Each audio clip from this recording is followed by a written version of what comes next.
Donc voilà notre plan de travail. On va commencer par mettre le yaourt dans le saladier. Donc vous raclez bien pour récupérer le maximum de yaourt. Veillez à ne pas jeter votre pot de yaourt, c'est ce qui va vous servir à mesurer les autres ingrédients. Donc vous allez nettoyer votre pot de yaourt pour pouvoir le réutiliser.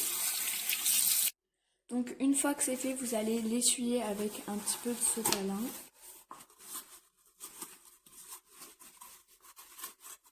Et ensuite, vous le laissez de côté. Donc maintenant, on va prendre 2 œufs. On va les casser dans le saladier. Voilà, on essaie de ne pas mettre de coquilles. Donc ensuite, on passe au deuxième.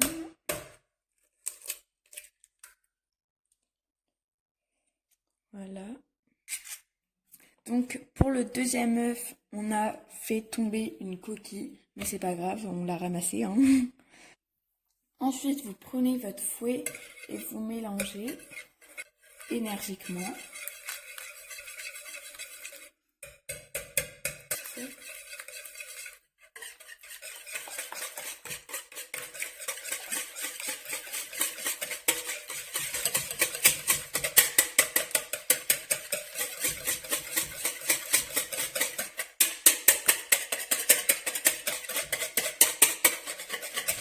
Bon.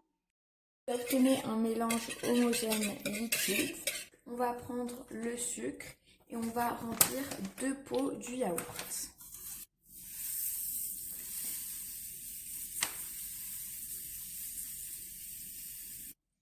Donc voilà à peu près un yaourt rempli. Donc on le met dans le saladier et on remplit un deuxième pot. Donc on a eu un petit souci, on n'a plus de sucre blanc. Du coup on va prendre du sucre de canne, mais ça change rien. C'est exactement pareil. Donc ensuite vous le versez dans le saladier et vous mélangez énergiquement.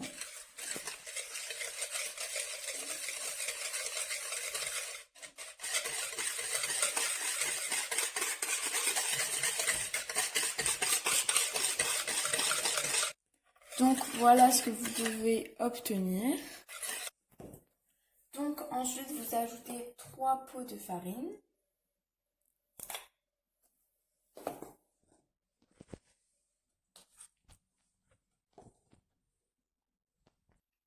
Le premier, le deuxième et le troisième. Donc ensuite vous mélangez bien énergiquement.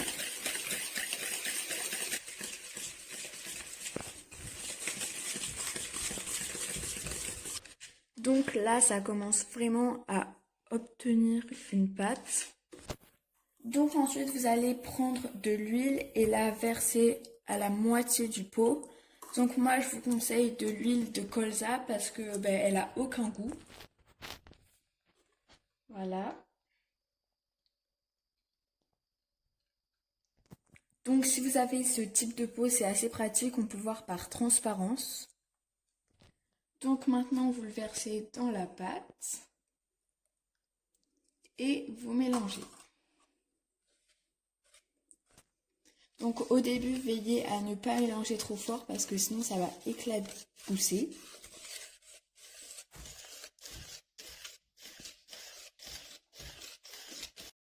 Donc voilà, maintenant que la pâte est terminée, on va passer à beurrer le moule, soit avec du beurre ou alors avec une bombe exprès pour beurrer les moules. Donc si vous faites avec une bombe, faites-le dans votre évier parce que sinon vous allez en mettre de partout. Donc ensuite vous essuyez avec un sopalin. Donc maintenant vous allez verser la pâte dans le moule.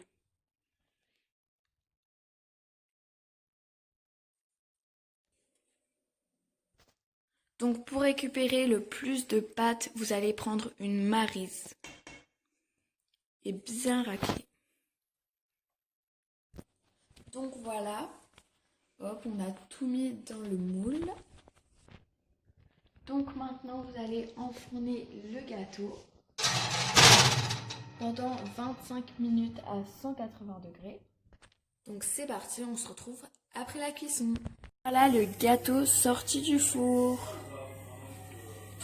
Pour la ganache, il vous faudra 200 g de chocolat noir et 200 ml de crème entière.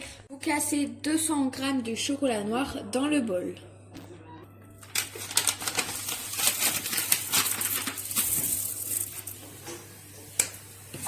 Voilà, hop, on casse.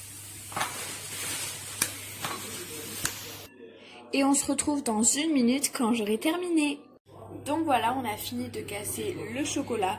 Donc si vous avez une tablette de chocolat de 205 g, il vous restera 2 petits carreaux pour pouvoir le goûter. Donc pour la ganache, vous allez prendre une casserole et de quoi remuer. Ensuite, moi pour ma plaque, on va mettre à 9. Voilà. Donc maintenant vous allez verser la crème.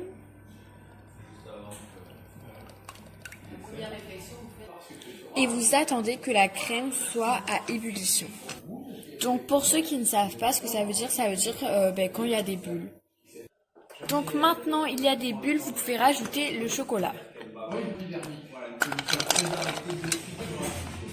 Et maintenant il faut mélanger en permanence. Donc là vous continuez encore à mélanger. Donc voilà, on a terminé de mélanger. On va maintenant pouvoir le verser sur le gâteau. Mais avant de le verser, il va falloir démouler le gâteau. Si vous avez une grille comme celle-ci, c'est mieux, mais sinon vous faites directement dans le plat. Donc vous allez prendre une spatule au cas où s'il y a besoin de plus lisser. Voilà.